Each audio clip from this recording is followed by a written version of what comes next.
All right, let's find these values now. And when we do these particular ones, what we're going to do is we're going to convert them from radians into degrees first. All right. So we're going to take our 5 pi over 6. We're going to write our radians up here. And then our conversion is always 180 degrees for every pi radians, right? So to figure out where you set it up, the radians has to be kind of on the opposite side of the fraction so that it cancels out. So that means the pi would go down here, and the 180 degrees goes up here. And the other thing is, when you are going from radians to degrees, your pi's will usually almost always cancel out as well, just like that. All right, and so that leaves us with 5 times 180 over 6. And so my 6 can cancel out because it goes into 180 30 times. And then you just have 5 times 30 on top. So that gives you 150 degrees. So we are actually looking for a 150 degree angle, right? So that's going to be like this, and it's going to be over here because I know that 180 minus 50, 150 is 30 degrees. So it's 30 degrees away from here, which helps us not only with finding this angle, but it also helps us with finding our reference angle. So the reference angle now is going to be this right here, and that it's 30 degrees because 180 minus 150 is 30 degrees. So we are going to find the cosecant of 30 degrees. And when we look on our chart, it says here the cosecant of 30 degrees is 2. So we're going to write equals 2. And then the last thing you have to do is just see that if we're going to find out what our final answer, which is the cosecant of 5 pi over 6, in order to figure that out, the only thing left really is just to figure out what's our sine going to be, right?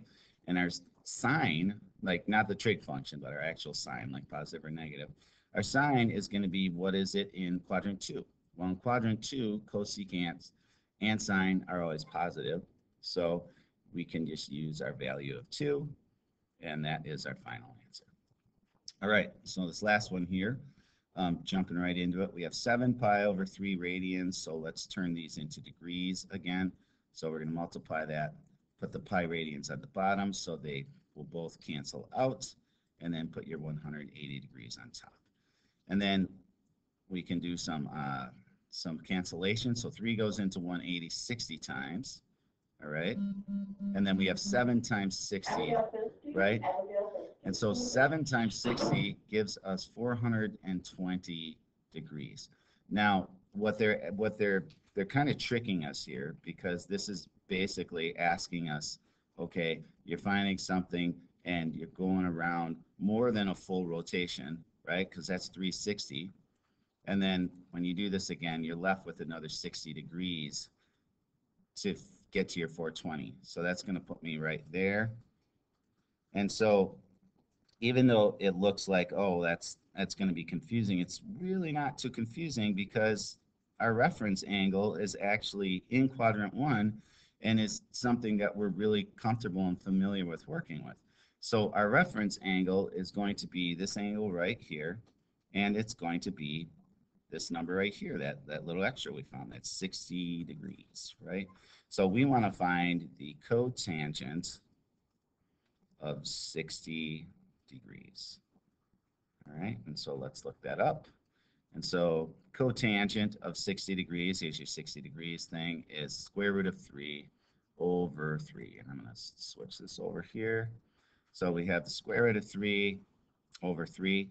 And because we're in quadrant 1 and all those values they give us are for what it is in quadrant 1, we're actually finished. All we got to do is just write this out with the 7 pi over 3 equals the square root of 3 over 3, and we're done. All right, so we got one last video, and that will be the homework practice help video, and then away you go. So we'll see you in that one if you choose to take a peek at it.